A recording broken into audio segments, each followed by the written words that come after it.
안녕하세요. 캔들피그와 김하백의 나불대화 시간입니다. 딱 작년 이맘때였습니다. 그때 1월부터 4월까지 걷어진 세금이 전년보다 34조 원 적게 걷어지고 정부 예상보다 세수가 이렇게 크게 감소하는 바람에 세수 펑크 우려가 심해지면서 시끌시끌했었는데요. 그 당시가 상반기였고 상저하고니 하면서 하반기에 상황이 나아질 거라고 보는 시선이 많았기 때문에 세금이 더 걷어질 가능성이라도 있으니까 그 당시에는 세수 펑크 우려라고 했습니다. 하지만 결국 작년에 한 해 56조라는 대규모 세수 펑크가 발생했죠. 정부가 지출할 돈이 부족해지는 바람에 한국은행에 정부가 마이너스 대출받고 각종 기금까지 끌어와서 쓰는 등 작년 정부 재정에 큰 문제가 있었는데요. 그리고 지금 현재 올해도 이런 일이 또 시작되면서 세수 펑크 우려로 경제면이 시끌시끌합니다. 세수 펑크에 대한 심각성이 해가 갈수록 더해가고 있습니다. 현재 정부의 세수 결손 문제가 우리 가정을 예를 들어서 이야기하자면 이런 건데요. 식료품, 통신비, 관리비, 교통비 같은 생활비를 비롯해서 보험, 대출이자 등 가정에서 매월 나가야 할 돈이 정해져 있잖아요. 근데 이건 지금 벌고 있는 월급 수준을 기준으로 이게 다 짜여져 쓰고 있는 건데, 근데 갑자기 회사에서 월급 감봉 통보를 받은 겁니다. 지금 정부가 이런 비슷한 상황에 몰린 건데, 이 세수 결손 문제로 어떤 일이 벌어지고 있고 우리가 이 부분을 어떻게 생각해야 되는지 오늘 한번 들어보도록 하겠습니다. 반갑습니다, 김하백님. 네, 안녕하세요. 올해도 작년과 마찬가지로 세수 결손 문제가 현실화되고 정부가 긴축 모드에 돌입하면서 현장에서는 예상치 못했던 예산 삭감 사례가 속출하고 있는데요. 작년 같은 경우도 세수 결손 문제로 정부가 지자체에 주는 교부세를 크게 줄이면서 지자체들 운영에 어려움을 겪었는데요. 중요도가 떨어지는 사업이나 나중에도 되는 그런 사업 같은 경우에야 철회하고 연기하면 되겠지만 교육, 복지 등 철회가 불가피한 사업 같은 경우에는 사업 유지를 위해 빚을 내는 지자체까지 속출하기도 했습니다. 작년에 정부의 재정 지출이 줄면서 유치원과 초중등 교육 예산이 약 11조 원 정도가 깎였는데, 그러면서 교육청 같은 경우는 극심한 허리띠 졸라매기를 통해서 하반기 교육 사업을 대폭 축소하는 일이 있었고요. 인천의 미추홀구 같은 경우는 예산 부족으로 다음 해에 예산을 짜는데 공무원들 월급 1년치 중에 10개월치만 편성하는 일도 일어났습니다. 예산이 부족해서 월급 2개월치를 예산 안에 반영하지 못하는 일이 벌어졌던 거죠. 상황이 이러다 보니 연가보상비, 출장비 등 어떻게든 다른 경비를 다 줄여서 임금을 맞춰야 하는 상황이 펼쳐졌던 거고요. 사실 미추홀구 외에도 다른 지역들도 비슷한 어려움을 겪었었습니다. 이런 재정지출 축소 영향은 지자체 공무원뿐만 아니라 치안 부분에서도 자유로울 수는 없었는데요. 작년 12월에 경찰청에서는 근무혁신 강화 계획을 전달하면서 경찰들에게 불필요한 초과 근무를 자제하라고 하기도 했었는데요. 경찰청 관계자는 재원이 넉넉하지 않은 상황인데 작년 하반기 흉기 난동 등의 강력범죄 증가로 특별 치안 활동 등이 전개되면서 책정된 초과 근무 수당 예산이 빠르게 소진돼서 그렇다고 했는데요. 그런데 일부 지방청 일선에서는 사건은 계속 발생하는데 수사를 하지 말라는 말이냐면서 내부 반발이 거세지는 일도 있었습니다. 일부 시도경찰청에서는 내근직 30시간, 외근직은 70시간으로 정하는 등 자체적으로 초과 근무수당 제한 기준을 만들어서 적용하기도 했어요. 이게 사실 일의 특성에 따라 해석이 다를 수는 있겠지만 초과 근무를 인정해주는 그 시간 내에 일을 끝내라는 의미가 아니라 그 시간 이상으로 초과 근무를 적지 마라 이 말이 되는 경우도 있잖아요. 그쵸. 이거 겪어본 분들은 아마 다 알 거예요. 무슨 의미인지. 아무튼 이런 내부 불만들도 거세지다 보니까 실제로 작년 12월에는 경찰청장이 경찰 내부망에다가 조직 운영 책임자로서 이유 불문하고 유감스럽고 죄송하다고 하면서 글을 올렸던 일이 기사화되기도 했었습니다. 이렇게 지자체들이 재정 부족으로 인해서 각종 사업이 중단된다든지 혹은 진행 중인 사업이 연기될 위기에 처하게 되니까 올해 예산안에 지방채 발행을 확정 발표하는 지자체들도 속출하게 됐는데요. 여기에 5조 원 규모의 R&D 예산 삭감까지 작년에 큰 폭의 세수 결손으로 정부 지출과 관련해 말이 참 많았어요. 그럼 이런 일들이 근본적으로 불거졌던 그 이유가 뭐냐 하면 처음부터 정부가 원래 계획했던 대로 예상한 것처럼 세금이 안 들어오다 보니까 애초에 쓸 수 있는 돈이 딸렸기 때문에 간단하게 말해 돈이 없어서 이렇게 된 건데요. 그래서 앞에서 말한 저런 일들이 벌어졌던 건데, 그런데 올해 1월부터 4월까지 들어온 국세 수입을 보니까 국세 수입은 125조 6천억 원으로 세수 펑크가 났던 1년 전 같은 기간보다도 8조 4천억 원이 오히려 더 적게 들어온 걸로 이번에 나타났습니다. 며칠 전 지난 2일에 나온 기재부의 발표 내용에 따르면 법인세 감소가 제일 큰 이유였는데요. 1월부터 4월까지의 법인 세수가 22조 8천억 원으로 작년보다 무려 12조 8천억 원이나 더 줄었다고 발표가 됐습니다. 전문가들의 의견은 지금 이런데요. 지금부터 이제 작년만큼 걷어도 30조 원의 세수 펑크가 예상되는 상황이라 2년 연속 세수 결손은 거의 현실화되고 있다고 분석하고 있어요. 작년 이맘때에도 예상되는 세수 펑크액이 30몇 조인가 그랬었는데 연말까지 가보니까 50조 넘게 펑크가 났잖아요. 올해 하반기까지 가보면 대충 알겠죠. 어쨌든 올해에도 앞에서 말한 작년 같은 일들이 다시 또 벌어지게 될 수 있는 이런 상황인데, 그런데 이 부분에 대해서 지금 정부에서 하는 얘기를 들어보면 무슨 얘기를 하고 있냐면 올해 남은 기간 동안은 작년보다 세수 상황이 개선될 걸로 보인다면서 지난해 기대를 밑돌았던 제조업 경기 반등이 올해 1분기를 기점으로 깜짝 성장 흐름이 본격화되면서 하반기 세수에 반영될 걸로 관측된다고 말하고 있는데요. 여기에 대해 추가적으로 지난해보다 소비 심리가 개선되면서 부가가치세 등 다른 세목들의 수입이 개선되고 있는 점도 긍정적인 요소라고 얘기하고 있습니다. 또한 역대급의 세수 펑크가 났던 작년 같은 경우에도 정부에서는 일단 관리 가능한 수준이고 예상 못한 세수 감소가 발생했는데도 불구하고 정부가 강도 높은 지출 구조 조정을 해서 빚을 내는 추가적인 국채 발행 없이 건전하게 돈을 아껴 썼다고 이번에 지금 이렇게 발표를 했어요.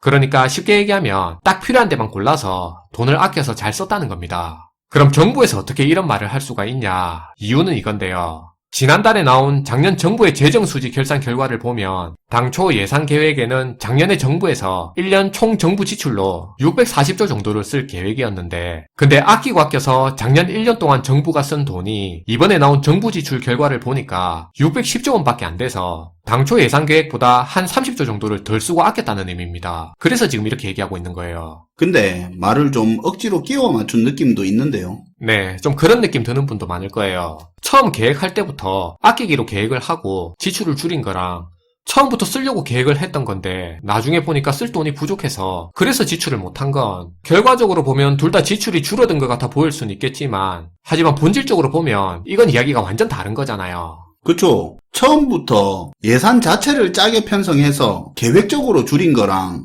예산은 쓰는 걸로 편성을 해놓고 막상 돈이 부족해지니까 급하게 비계획적으로 줄인 거랑은 똑같이 덜 쓴 거라도 의미가 다르죠. 그쵸. 앞에서 살펴본 것처럼 정부의 예상과는 달리 세수 펑크가 심해지면서 재정 지출을 줄인 만큼 이 말은 원래 돈을 쓰기로 한 곳에 돈을 못 썼다는 의미인 거고, 예상과 다르게 갑작스럽게 지출이 축소되는 그 과정에서 여기저기서 혼란도 막 발생해서 드러났거든요. 지금 정부에서 하는 말처럼 정부가 지출 구조조정을 통해서 돈을 아껴서 잘 썼다고 보기도 그 근거가 불충분한 게, 작년 7월에 세수 펑크난 금액이 43조가 넘으니까 외국환 평형기금이라고 해서 급격한 환율 변동에 대응하기 위해서 사용하는 돈을 정부가 끌어쓸 계획까지 발표했었잖아요. 그 돈을 끌어쓰는 것 자체는 법적으로 문제가 없다고는 하던데, 근데 환율 변동에 대응하려고 갖고 있는 목적이 분명히 있는 돈이잖아요. 네. 그리고 사실 올해는 이미 이 돈을 정부가 예산 부족으로 10조 원을 벌써 뺐었다고 보도되고 있고요. 물론 정부에서 돈을 이렇게 빼쓰는 게 법적으로 문제되는 건 아니지만 어쨌든 목적이 따로 있는 돈을 갖다가 이렇게 정부 예산으로 땡겨가서 쓴다는 것 자체가 지금 정부에서 말하는 지출 구조조정이라는 말하고는 서로 대척되는 얘기인 것 같고요. 그리고 여기에 지난해 세수 부족으로 정부가 한국은행에서 빌려 쓴 돈만 117조 원을 넘게 빌렸었다고 지금 알려지고 있습니다. 이게 한국은행의 대정부 일시대출 제도인데 세입과 세출 간 시차가 있다 보니까 일시적으로 정부가 자금 부족 상황이 생길 수도 있잖아요. 그럴 수 있죠. 세금이 거치기 전에 정부가 먼저 지출해야 하는 상황이 있다 보니까 일종의 정부의 마이너스 통장 같은 개념으로 이런 게 있는데요. 그런데 정부가 한국은행의 이 일시대출 제도를 이용한 게 누적 금액을 보면 21년에 7조를 썼고요. 그리고 22년에는 34조를 썼습니다. 그런데 큰 폭의 세수 펑크가 났던 작년 23년에는 무려 117조 원을 빌렸었단 말이에요. 거기다 올해 1분기에만 이미 45조 원을 또 빌려갔고요. 물론 기재부에서는 세수 부족이랑은 관련 없는 일이라고는 하는데 어쨌든 연간 기준으로 작년에 역대 최대 규모를 한국은행에서 빌렸었다고 이번에 알려진 겁니다. 아무튼 지출을 줄였다는 게 진통이 좀 있더라도 계획성 있게 아끼고 절약해서 지출을 줄인 거랑 여기저기서 돈 끌어와서 지출을 했는데도 불구하고 애초 계획만큼 지출을 못한 걸 가지고 지출을 줄였다고 하는 건 분명 차이가 있는 거죠. 그런데 더 문제는 매번 발표할 때마다 돈은 계속 쓸 거라고 하면서 정작 조세 정책은 감세 정책 쪽으로 지금 가고 있다는 거예요. 그게 진짜 앞으로 더 문제가 되는 거죠. 네. 그러니까 감세 정책으로 정부 재정으로 돈이 들어올 수 있는 건덕지는 줄여가면서 오히려 돈은 더 쓰겠다고 하고 있는 건데요. 이게 사실 서로 양립할 수 없는 말이고 모순된 행동입니다. 그리고 지금 정부에서 세금 부담을 줄여준다면서 하려는 이 감세 정책이 전 국민들을 대상으로 일반적인 평범한 서민들이 혜택을 볼 수 있는 그런 형태의 감세가 아니라, 예를 들면 안 그래도 우리나라 같은 경우는 전 세계적으로도 부동산 투기 거품이 제일 심한데 다주택자들의 양도세 중과세를 빼준다든지 보유세, 종부세 감면에 기업들의 법인세 인하 등 이렇게 주요 감세 정책으로 혜택이 집중되는 그 대상이 주로 고액자산가인 상류층에게 혜택이 더 배가 되는 그런 형태를 띈다는 거예요. 그리고 이렇게 세수 결손 문제로 인해서 예산이 부족해져서 피해 입는 대상은 앞에서도 말한 것처럼 중산층, 서민층들이 주가 되는 거고요. 교육, 복지 관련해서 유아, 청소년, 노인 등에 쓰이는 지출이 감소되고요. 지자체 운영에도 빨간불이 뜨는 겁니다. 실제로 전국 지자체 중에 서울 딱 하나만 재정 자립도가 70%가 넘고 경기도 포함해서 전부 재정 자립도가 50%대 이하인 상태예요. 그리고 또 특히 법인세 감면과 관련해서 실제로 보면 법인세 감면이 기업의 투자로 이어질 거라는 정부의 그런 기대와는 다르게 작년에 실적 악화로 기업들의 이익이 그렇게 줄어드는 와중에도 사내 유보금을 더 쌓아둔 걸로 이번에 드러났습니다. 법인세가 감면되는 만큼 기업이 투자를 할 거라고 봤는데 경기도 안 좋고 하니까 기업들은 경기 불황을 대비하는 데 쓰고 있네요. 그쵸. 그래서 지금 정부에서 하고 있는 이 감세가 무엇을 위한 감세인지 사회적인 갈등만 계속 야기되고 있는 상황인데, 이런 부분을 정부가 이제 지금은 한번 되짚어 봐야 되는 상황이고, 그리고 정부에서 지금까지 건전재정을 하겠다고 이렇게 계속 해놓은 말이 있다 보니까 재정 확보를 위한 국채 발행은 끝까지 안 하겠다고 하는데요. 그러면서 환율 방어용으로 쓰일 외국환 평형기금이라든지 다른 기금들은 막 끌어다 쓰고 있고요. 그런데 만약에 우리가 정부 내부 사정까지 다 알 수는 없겠지만 어쨌든 이런 와중에 만약에 세수 부족으로 정부에서 대규모 국채 발행을 해야 한다는 이 말이 등장을 한다면 이 말은 이제 정부에서 끌어다 쓸 여윳돈이 하나도 없다는 걸로 그렇게 비춰질 수도 있는 부분이에요. 그럴 수 있죠. 그렇게 국채 발행을 끝까지 안 한다고 했었으니까. 네. 그런데 여기서 만약 이런 상황에서 발행된 채권까지 안 팔리는 상황이 겹치게 되면 금리 급등은 물론이고 국가 신용등급 전망 자체가 떨어지는 일도 벌어질 수 있는 겁니다. 마지막으로 정부의 재정은 우리의 일상과 삶, 그리고 사회적 안전망의 근간을 이루는 중요한 요소예요. 그래서 세수 펑크 문제를 단순히 거시경제의 문제만으로 그렇게 치부할 일이 아닌데요. 중앙정부와 광역지자체의 사업은 물론이고 기초지자체의 작은 사업에까지 깊은 영향을 미치는 문제고, 그리고 정부가 건전재정을 강조하면서도 지출은 늘리고 감세정책으로 오히려 재정 건전성을 더욱 악화시키고 있는 건 아닌지 그 부분도 한번 들여다보면서 생각해볼 필요가 있을 것 같습니다. 네, 오늘도 잘 들었습니다. 김하백님. 네, 감사합니다. 오늘은 최근 논란이 되고 있는 세수펑크 우려에 대해서 이야기를 해봤는데요. 사실 세수펑크 문제는 자산가격 하락처럼 바로 우리 피부로 체감되는 문제는 아닙니다. 하지만 이야기 들으면서도 느끼셨겠지만 교육, 복지, 행정, 치안, 안전, 연구개발 등등 광범위한 부분에서 문제를 만들어내면서 야금야금 국가 시스템을 망가지게 하다가 어느 시점을 지나면 회복이 불가능한 상태로 들어가는 겁니다.